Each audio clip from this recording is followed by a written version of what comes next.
Hai guys.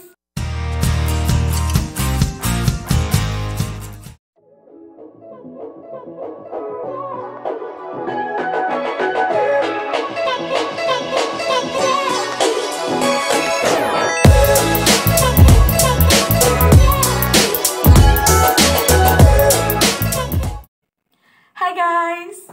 Bertemu lagi bersama saya Angela Lesia dengan NIM 220466025 dari Prodi Ilmu Hubungan Internasional Universitas Mula Warman.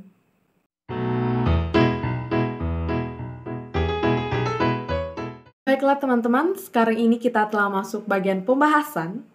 Dan dalam video curhat filsafat yang kelima ini akan berisikan tentang rangkuman secara keseluruhan dari video curhat filsafat kita part yang pertama hingga part yang keempat. Itu dengan tema yang sudah saya sampaikan dari hari itu juga, di mana tema kita mengenai mengapa manusia selalu merasa tidak puas atau ditambahkan dengan cemburuan.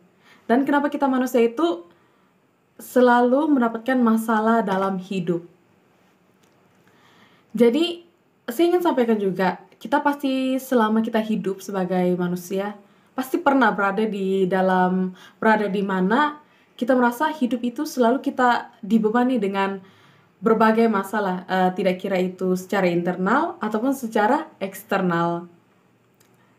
Jadi di sini juga sebelumnya saya pernah berpikir atau tertanya-tanya mengenai apakah masalah yang kita dapatkan ini itu muncul karena maybe kita punya sikap itu yang kurang baik sehingga dibayarkan dengan masalah dalam kehidupan kita.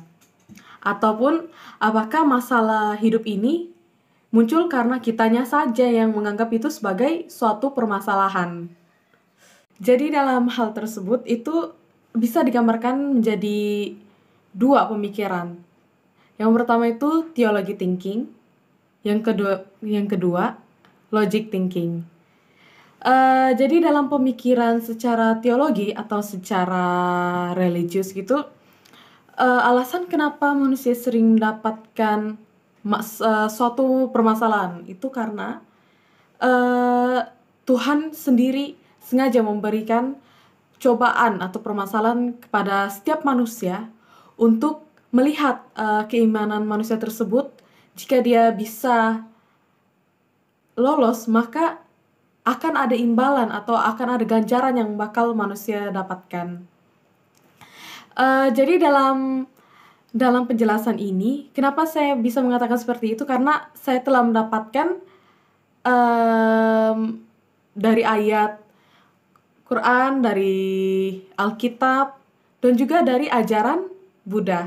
Jadi yang pertama itu dari Quran surah Al-Baqarah ayat 214.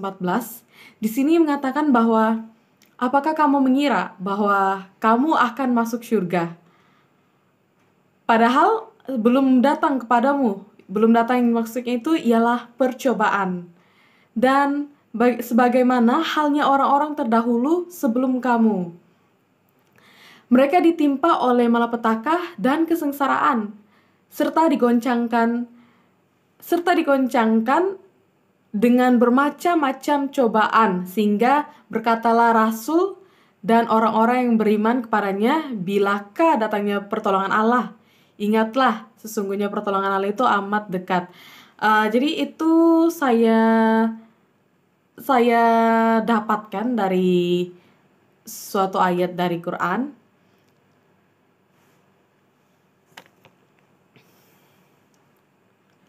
Lalu yang kedua itu saya telah mendapatkan dari Injil, dari kitab Alkitab Katolik itu, di mana mengatakan dari Injil surat 1 Korintus pasal 10 ayat yang ke-13. Ini mengatakan percobaan-percobaan yang kamu alami ialah percobaan-percobaan biasa yang tidak melebihi kekuatan manusia. Sebab Allah setia dan karena itu Ia tidak akan membiarkan kamu dicobai melampaui kekuatanmu. Pada waktu kamu dicobai, Ia akan memberikan kepadamu jalan keluar sehingga kamu dapat menanggungnya. Nah, itu ialah sebuah ayat yang telah saya dapatkan dari Alkitab. Jadi kedua ayat tersebut itu sebenarnya mempunyai pandangan yang hampir sama, di mana dalam apa yang saya pahami dari ayat tersebut itu di mana manusia itu mendapat masalah karena memang Tuhan sengaja memberikan disebut percobaan gitu untuk melihat seberapa besar iman yang dimiliki seorang manusia. Dan jika manusia itu bisa lolos melewati percobaan itu, maka dia akan mendapatkan suatu imbalan atau ganjaran. Lalu yang ketiga, ini dimana ada pandangan dari ajaran Buddha yang saya pahami dari hasil penelitian yang saya dapatkan, dari hasil riset yang saya dapatkan itu dimana dijelaskan ketika seseorang mampu berpikir positif dalam menghadapi suatu kenyataan atau peristiwa, jadi ia akan merasakan kebahagiaan terhadap apapun kenyataan yang sedang ia alami. Tapi sebaliknya, ketika seseorang berpikir negatif, ia akan merasakan penderitaan yang pada saat menghadapi suatu kenyataan. Nah, dengan demikian telah jelas bahwa suatu kejadian yang dirasakan membahagiakan seseorang mungkin saja menyedihkan bagi orang lain. Semua perbedaan tersebut timbul karena sudut pandang yang tidak sama. Jadi setiap sudut pandang setiap orang tuh berbeda-beda. Dan dalam menyikapi serta menyikapi suatu kenyataan hidup yang sebenarnya netral tersebut. Dan bagaimana pula jika kita gabungkan kepada pemikiran logic thinking maksudnya. Jadi di sini secara pemikiran yang logik itu mayoritas orang tuh akan berpendapat seperti ini, di mana setiap orang yang mendapatkan masalah hidup itu bagi mereka ya wajar sebagai suatu proses untuk menuju ke hal yang lebih baik atau menuju ke perkembangan diri yang lebih baik. Mayoritas orang berpikir seperti itu karena berdasarkan pengalaman-pengalaman yang mereka telah lalui.